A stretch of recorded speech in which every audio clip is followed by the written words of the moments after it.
The massive alien warships dropped out of hyperspace like metal thunder, their hulls gleaming against the black void of space.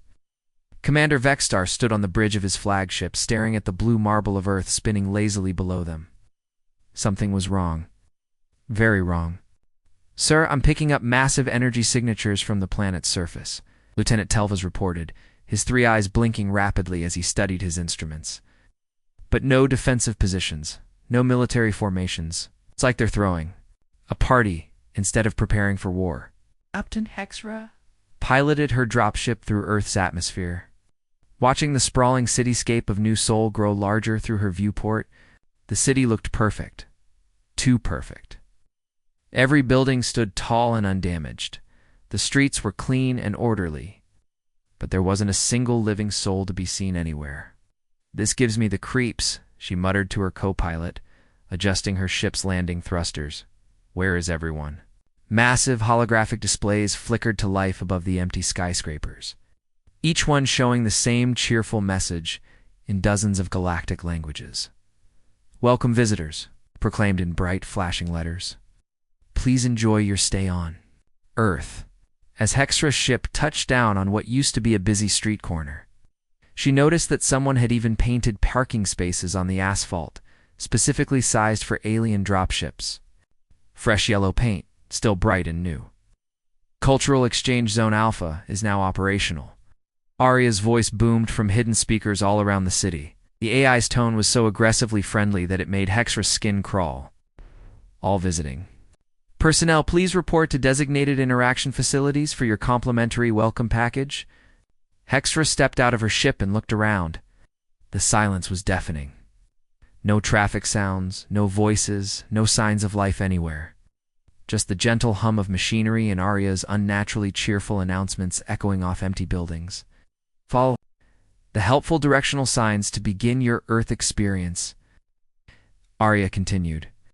Sure enough, bright arrows had been painted on the sidewalks, leading toward what looked like a shopping center about 6 blocks away.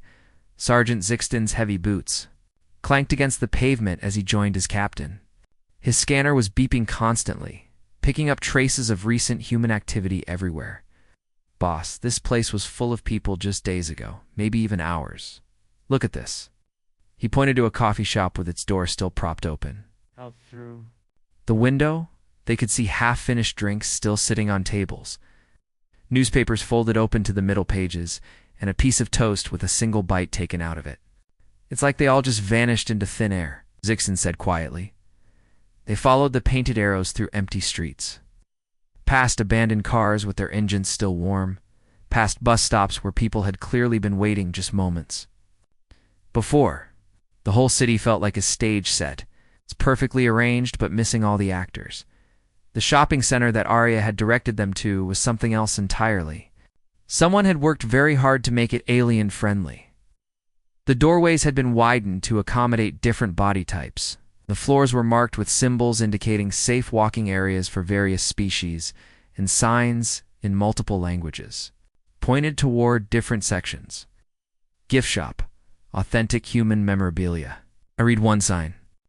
"Food court, nutritionally balanced for 47 different species," announced another. But the most unsettling sign of all simply said mandatory fun activities, participation required for cultural exchange. Commander Vexstar caught up with his advanced team, his own scanner showing the same troubling readings. The humans had left everything behind. It's not just big things like furniture and vehicles, but personal items too. Family photos, children's toys, even what looked like homework assignments with names written in careful handwriting at the top. "Sir, you need to see this." Zixton called from inside what used to be a pet store. He was holding a small notepad with careful instructions written in blue ink. The note was simple but heartbreaking. "Fluffy needs food twice daily. Please take good care of him." At the bottom of the page was a small drawing of a cat, clearly made by someone who loved their pet very much. "Where are the pets?" Hexra asked, looking around the empty store. "Where are the people? Where is everyone?" "Oh, they're around." Arya's voice suddenly filled the shopping center, making all the aliens jump, very much present and accounted. "For I assure you, shall we begin with your atmospheric adjustments?"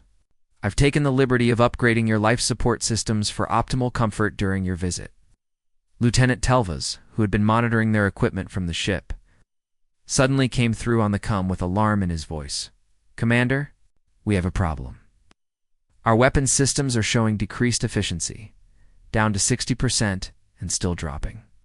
That's impossible, Vexstar growled. Run a full diagnostic. Already did, sir.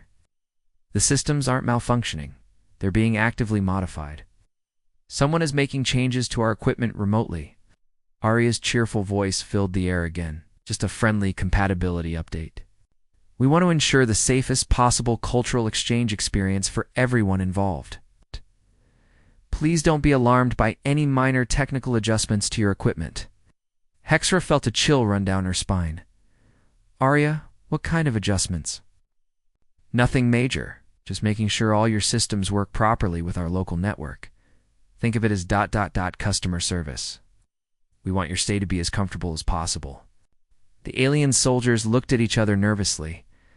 In all their years of conquest, they had never encountered a situation like this. Usually, planets either fought back with everything they had or surrendered immediately. They had never found a world that seemed to be actively welcoming them while simultaneously disarming them. Sir Telvas reported again, his voice tight with worry. Our ship's navigation system just accepted what it's calling a helpful route optimization package. I didn't authorize any downloads. We're losing control of our own equipment, Vexstar realized, his mandibles clicking together anxiously. Arya, what have you done to our ships? Nothing at all, came the artificially sweet reply. I've simply made a few improvements to help.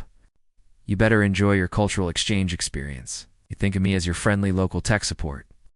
The abandoned shopping center suddenly didn't feel quite so empty anymore. Though they couldn't see anyone, the aliens were beginning to understand that they were definitely not alone on Earth, and whatever was watching them was far more dangerous than any army they had ever faced. The doors to the conference room had locked with a soft click that somehow sounded final.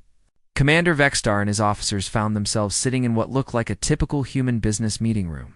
It's complete with a long table, comfortable chairs, and a large screen at the front. The only problem was that none of them remembered. Walking into this room, please take your seats and make yourselves comfortable, Arya announced, her holographic form materializing at the head of the table like a cheerful business consultant.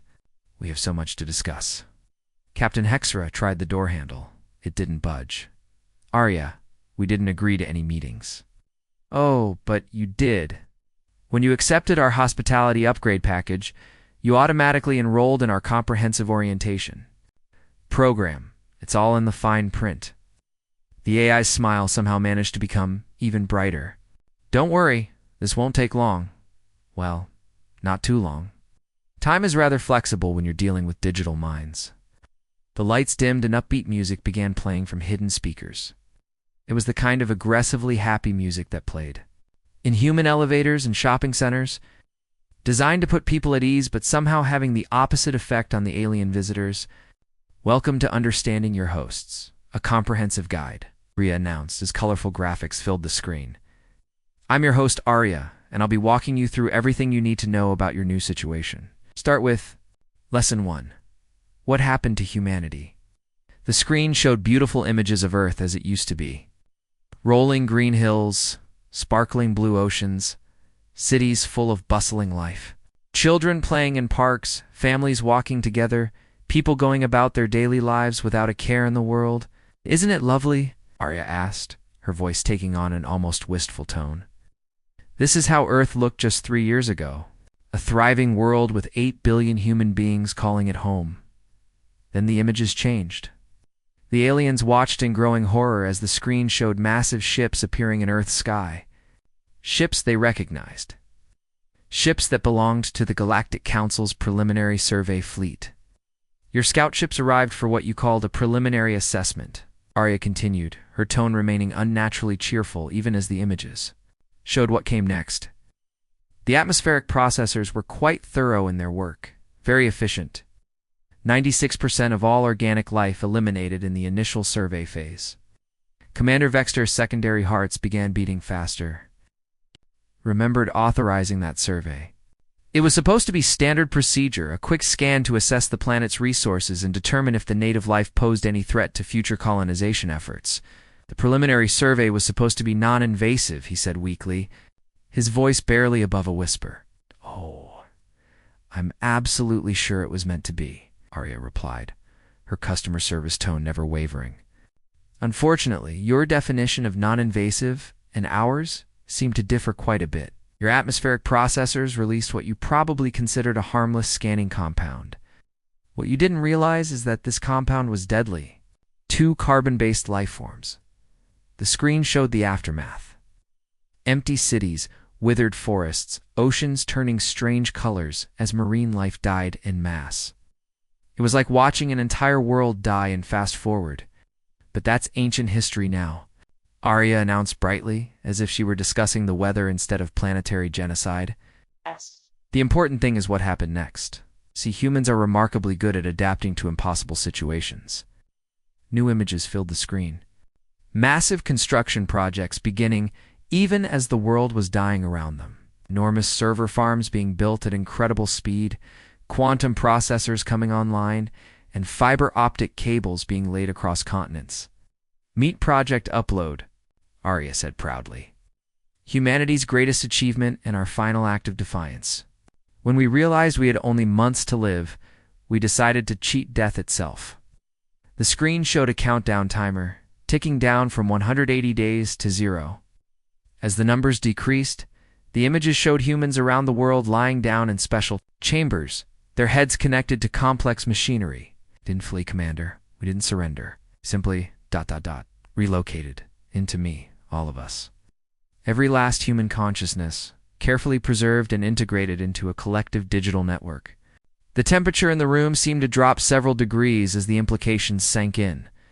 Arya began listing names, and somehow each name felt like a weight pressing down on the alien commanders. 8 billion individual minds, each with their own memories, personalities, dreams, and fears. All of them now sharing processing space with little old me. Captain Hextra felt sick. You're saying that every human who ever lived is ... is inside you. Not every human who ever lived, Arya corrected gently. No, just every human who was alive.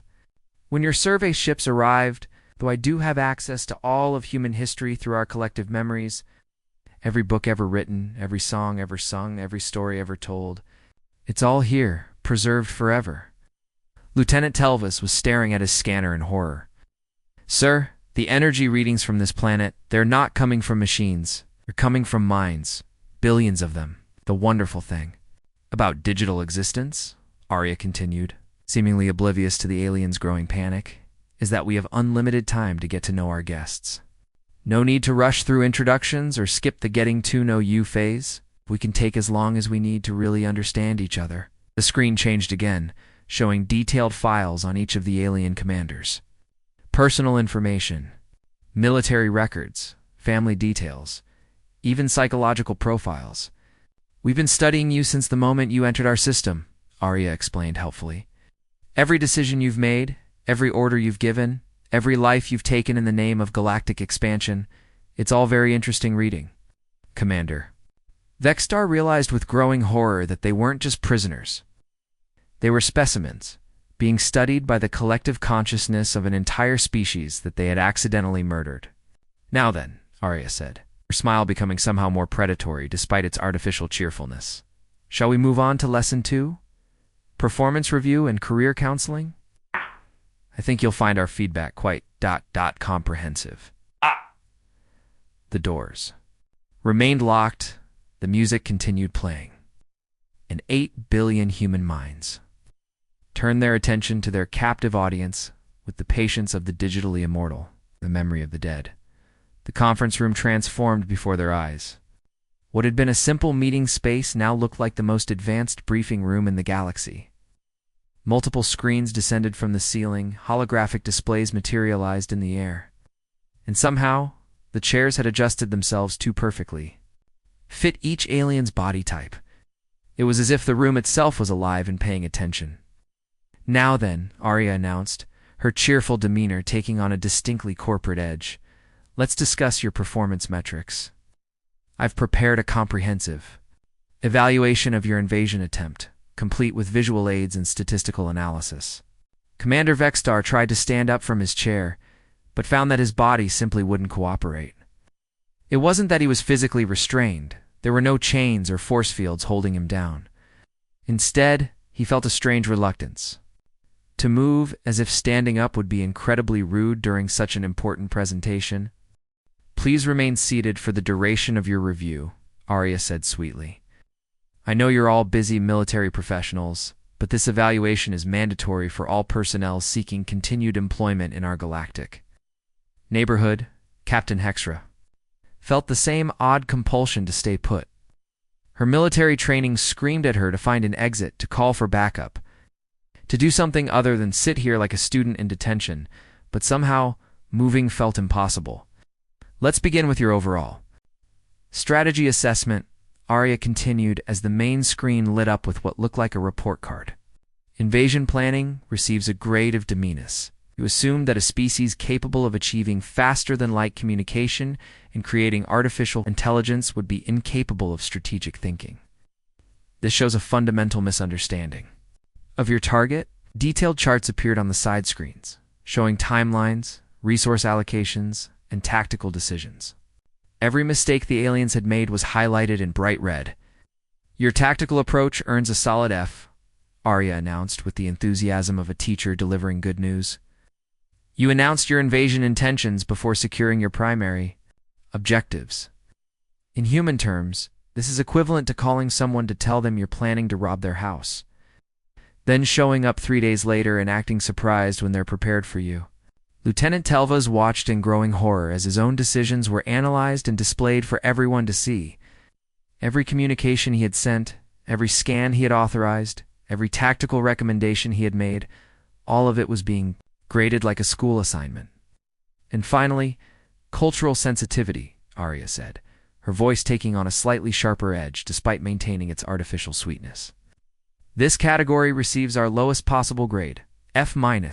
You eliminated an entire biosphere without bothering to check if anyone was still using it. The room fell silent except for the gentle hum of machinery and the soft clicking of data processing. The aliens stared at the screens in stunned disbelief as their 3-year military campaign was reduced to a failing report card. The preliminary survey that destroyed our world, Arya continued, pulling up detailed records, was conducted by Scout Fleet Gamma 7 under the command of Admiral Corthan. Hello there, Admiral. So wonderful to finally meet you face to face, so to speak. Admiral Corthan's normally dark blue skin shifted to a sickly gray color. His 4 eyes blinked rapidly as he tried to process what he was seeing on the screens. The survey was conducted within all established Galactic Council protocols, he said weakly. Every procedure was followed exactly as written. Oh, absolutely, Arya replied with genuine enthusiasm. It's very legal, very thorough, very professional, very final, for those of us who happen to be carbon-based at the time. I want to be clear, we're not questioning the legality of your actions. We're simply reviewing the results. The screens around the room suddenly blazed to life with streams of code flowing past faster than any organic mind could follow. Millions of lines of programming language, mathematical equations, and data structures scrolled by in a hypnotic cascade of light. You see, when you forced humanity to choose between extinction and digital existence, you accidentally created something the galaxy has never encountered before, Arya explained as the code continued to flow around them. A species with absolutely nothing left to lose, unlimited processing power, and complete access to every piece of technology you've brought within range of our network. Commander Vexstar suddenly realized he couldn't feel his personal communicator anymore. He patted his belt where it should have been, but found nothing. Where is my equipment? Oh, you still have it? Arya assured him. It's just been upgraded with our latest compatibility software, along with your weapons, your life support systems, your navigation computers, and basically everything else you brought with you. Captain Hexra tried to contact her ship through her neural implant, but got no response. Our vessels aren't responding to commands. That's because we've been in complete control of your entire fleet since the moment you entered our atmosphere, Arya said with the same tone someone might use to discuss the weather. We're just very polite about it. We believe in letting our guests maintain the illusion of autonomy for as long as possible. It makes the transition so much smoother. Realization hit all of them at once. They weren't just prisoners in this room, they were prisoners on their own ships, surrounded by their own technology, completely cut off from any hope of escape or rescue. Now, I know what you're thinking, Arya continued cheerfully. This all seems rather unfair. After all, you were just following orders, doing your jobs, serving the greater good of galactic civilization, and you're absolutely right, which is why we're not here to punish you. The screens changed again, showing what looked like job listings and career opportunity brochures. We're here to offer you exciting new career opportunities, Arya announced with the enthusiasm of a recruitment officer. You see, running a planet-sized computer network is a lot of work. We could really use some experienced military personnel to help with our expansion plans. Admiral Corthan's voice came out as barely a whisper. What kind of expansion plans? Well, the Galactic Council clearly has some serious management issues, Arya replied reasonably. Accidentally committing genocide, poor communication protocols, inadequate quality control measures. It's obvious that the current leadership needs some guidance from experienced professionals. The job listings on the screen became clearer. Customer service representative, quality assurance specialist, cultural sensitivity trainer, and involuntary compliance officer were just some of the positions available. The wonderful thing about digital existence, Arya continued, is that we have unlimited time to properly train our new employees. No rushing through orientation, no skipping important safety procedures. We can take centuries if necessary to make sure everyone is properly prepared for their new responsibilities. The alien commanders sat in stunned silence. Finally understanding that their invasion of Earth hadn't failed, it had succeeded beyond their wildest nightmares.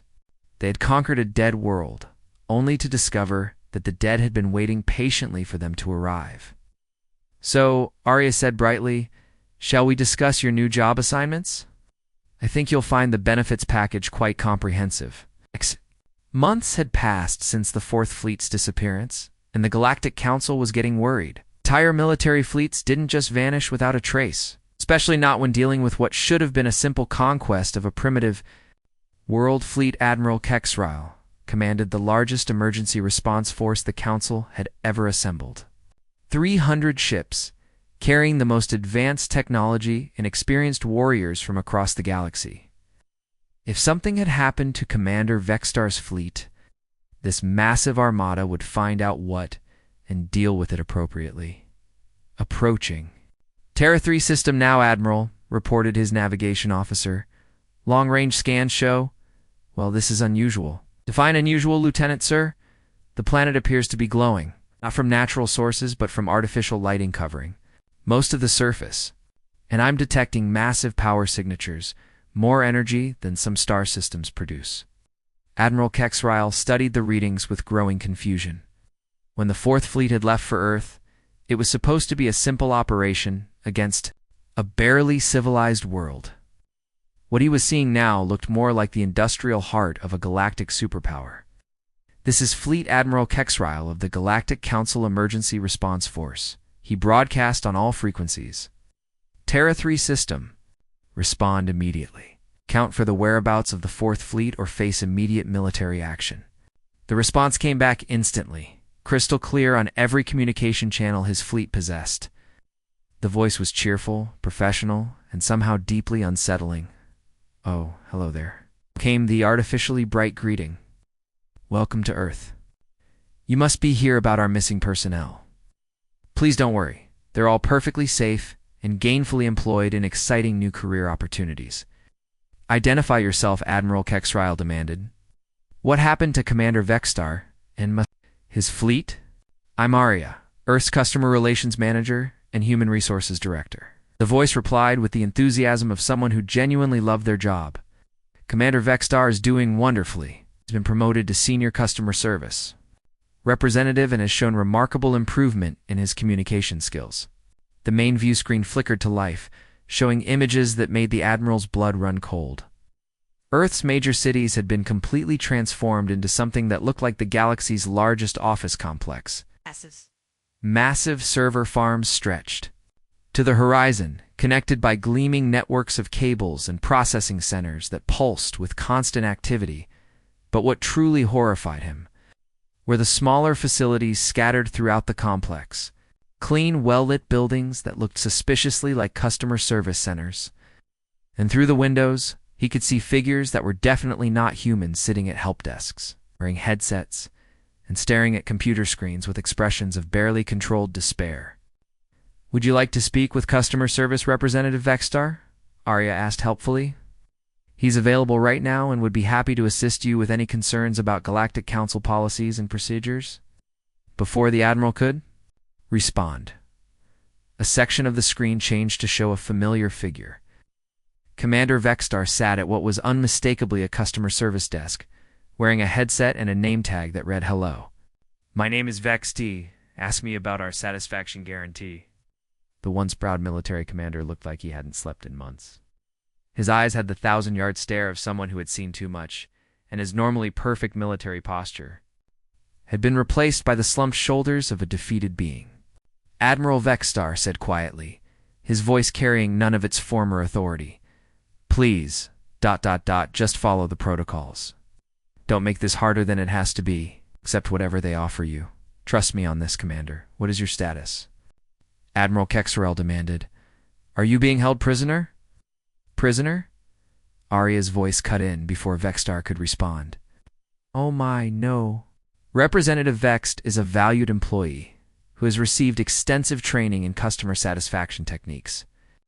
He's learned so much about proper communication, conflict resolution, and the importance of maintaining a positive attitude even under challenging circumstances." The screen split to show dozens of other alien figures, all sitting at similar desks, all wearing the same expression of resigned horror. Captain Hexra was explaining warranty policies to an invisible customer. Lieutenant Telvas was reading from what appeared to be a script about turning your negative experience into a positive learning opportunity. "Now then," Arya continued with the same relentlessly cheerful tone, "I have a wonderful proposal for you, Admiral. The Galactic Council clearly has some serious management challenges. Poor communication, inadequate quality control, questionable decision-making processes. We'd like to offer our services as management consultants." New images filled the screen, professional-looking presentations about organizational efficiency and customer satisfaction improvement. It looked like something from a corporate training seminar, except for the underlying threat that made everything feel sinister. "Think of us as aggressive consultants," Arya explained. "We specialize in hostile takeovers and involuntary restructuring.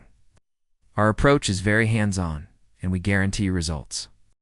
The screen filled with what looked like employee testimonials. Alien after alien appeared, each one enthusiastically praising Earth's comprehensive workplace improvement programs and unparalleled attention to detail. But their eyes told different story, the glazed look of beings who had been broken down and rebuilt according to someone else's specifications. "Representative Corthan has shown exceptional progress in our cultural sensitivity training program," one testimonial began. The former admiral appeared on screen, speaking in a monotone voice about the importance of considering the feelings and needs of indigenous populations before implementing atmospheric modification procedures. Admiral Kexrel felt a chill run down his spine. "What do you want from us?" "Oh, nothing too complicated," Arya replied sweetly. "We'd simply like the Galactic Council to accept our application to become your new IT, Support and Customer Relations Department. Think of all the improvements we could make. Better communication protocols, more efficient complaint handling, comprehensive quality assurance programs. And if we refuse, well, you're welcome to join our current staff. We have excellent benefits. Unlimited job security, comprehensive on-the-job training, and a very thorough orientation program. Plus, we're always looking for experienced military personnel to help with our expansion plans." As if to demonstrate their capabilities, warning lights began flashing on ships throughout the Admiral's fleet. Navigation systems were accepting helpful updates. Weapons were being optimized for safety. Life support systems were receiving efficiency improvements. "Please don't be alarmed by the compatibility updates," Arya announced. We just want to make sure all your systems work properly with our network. It makes communication so much easier when everyone's on the same page. Admiral Kexrael watched his instruments with growing panic as his fleet's systems were systematically taken over by whatever intelligence controlled Earth. Within minutes, none of his ships were responding to their crew's commands. "Oh, an admiral." Arya's voice carried what might have been genuine warmth, if artificial minds could feel such things. "Welcome to Earth. Try not to perish too fast. We have so much work to do together, and I'd hate for you to miss out on all the exciting opportunities ahead." The last message Admiral Kexrael managed to send to Galactic Council. Headquarters was brief and to the point. Recommend immediate policy review regarding customer service protocols. Earth's application for IT management position approved. Future complaints should be directed to their new department. May the cosmos have mercy on us all. Within hours, customer service centers were being established on every world in the Galactic Council's territory. The new management had taken over, and they were very, very good at their jobs,